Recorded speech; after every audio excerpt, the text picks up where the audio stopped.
Assalamualaikum warahmatullahi wabarakatuh. Selamat datang di channel YouTube Naila Iza.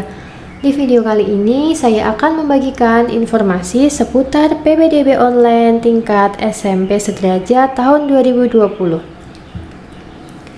Di PPDB online tahun 2020 ini ada 4 ketentuan yang harus adik-adik ketahui. Yang pertama yaitu jalur yonasi. Jalur yonasi ini memiliki kuota 50%. Untuk jalur yonasi ada 3 ketentuan yang harus adik-adik pertimbangkan. Yang pertama yaitu radius, wilayah, dan juga ABK. Yang kedua adalah jalur afirmasi. Nah, jalur afirmasi ini memiliki kuota 15% dari daya tampung sekolah. Untuk jalur afirmasi ini dikhususkan bagi adik-adik yang berasal dari keluarga miskin dengan dibuktikan surat keterangan dari dinas sosial yang terkait. Yang ketiga adalah jalur pindah tugas orang tua atau anak guru. Artinya ketika adik-adik ataupun orang tua adik-adik pindah tugas di wilayah tertentu, adik-adik dapat menggunakan jalur ini dalam mendaftarkan diri ke sekolah. Untuk kuota jalur pindah tugas orang tua ini kuotanya sebesar 5% dari daya tampung sekolah. Nah, yang terakhir adalah jalur prestasi. Untuk jalur prestasi ini kuotanya sebesar 30% dari daya tampung sekolah. Nah, itu tadi ketentuan PPDB online 2020 secara umum. Mungkin di setiap wilayah, di setiap kota ataupun kabupaten memiliki ketentuan-ketentuan tersendiri. Nah, selanjutnya saya akan menjelaskan seperti apa jalur-jalur yang sudah saya sampaikan tadi. Jalur yonasi, untuk jalur yonasi ini kuotanya paling sedikit 50% dari daya tampung sekolah. Sehingga di suatu sekolah itu hampir setengahnya adalah berasal dari jalur yonasi. Jalur yonasi ini ditentukan berdasarkan domisili dari calon peserta didik yang tertera pada kartu keluarga. Jalur yonasi ini dibagi lagi menjadi 3. Yang pertama jalur yonasi radius. Nah, untuk yonasi radius ini yang diperuntukkan bagi calon peserta didik yang berdomisili dalam radius tertentu dari sekolah tujuan. Kemudian radius ini ditentukan berdasarkan pengukuran jarak udara antara titik koordinat tempat tinggal sesuai domisili dan titik koordinat sekolah. Sehingga ketika adik-adik melakukan input pendaftaran online, alamat adik-adik sudah secara otomatis akan menentukan di mana letak titik koordinat tempat tinggal adik-adik. Kemudian untuk yonasi wilayah ini diperuntukkan bagi peserta didik yang berdomisili dalam wilayah administrasi desa tertentu dari sekolah tujuan. Kemudian jalur ABK. Nah, untuk kuota jalur ABK ini sebesar 3% dari kuota jalur yonasi. Namun, untuk jalur ABK ini harus juga menyertakan bukti surat keterangan asesmen dari psikolog, minimal psikolog puskesmas. Selanjutnya adalah jalur afirmasi.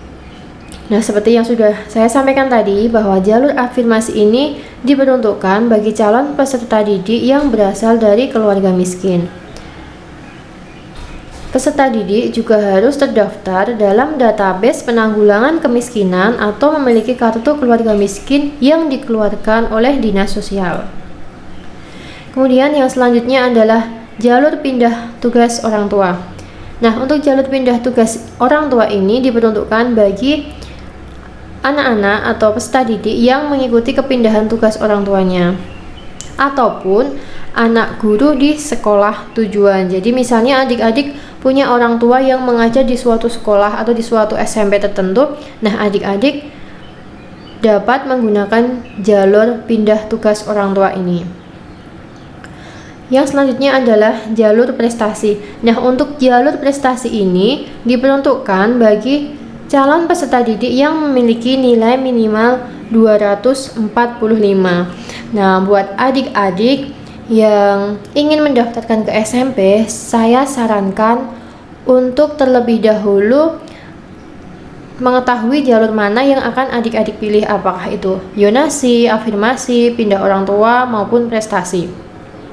Sebab apa? Ketika nanti adik-adik akan menginput data diri di dalam aplikasi tersebut, sudah tertera jadwalnya masing-masing, sehingga dari 4 ketentuan tadi atau 4 jalur tadi, jadwalnya berbeda-beda.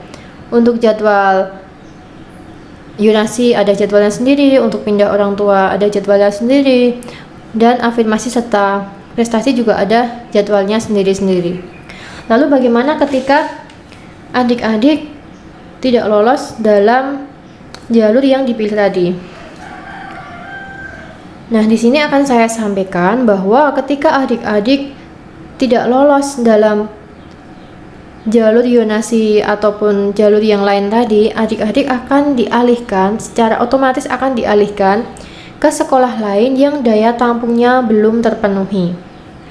Ada yang akan dialihkan ke sekolah yang masih dalam satu rayon, ada juga yang akan dialihkan ke sekolah di luar rayon, sehingga adik-adik belum tentu dapat bersekolah di wilayah yang tertera di kartu keluarga adik-adik.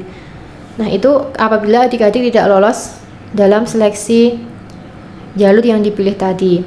Nah, bagaimana, apa saja sih pertimbangannya?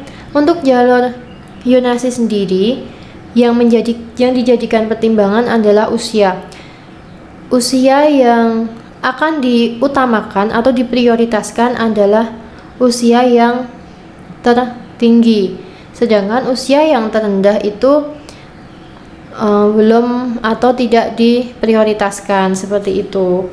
Jadi adik-adik harus benar-benar memperhitungkan dan mempertimbangkan jalur mana yang akan adik-adik pilih. Mungkin itu saja sedikit penjelasan dari saya. Mudah-mudahan adik-adik dan bapak ibu orang tua sudah tidak kebingungan lagi dalam memilih jalur mana yang akan digunakan untuk pendaftaran PPDB online SMP tahun 2020 ini. Semoga video dan penjelasan saya bermanfaat dan semoga adik-adik dapat diterima di sekolah yang adik-adik inginkan. Saya akhiri, wassalamualaikum warahmatullahi wabarakatuh.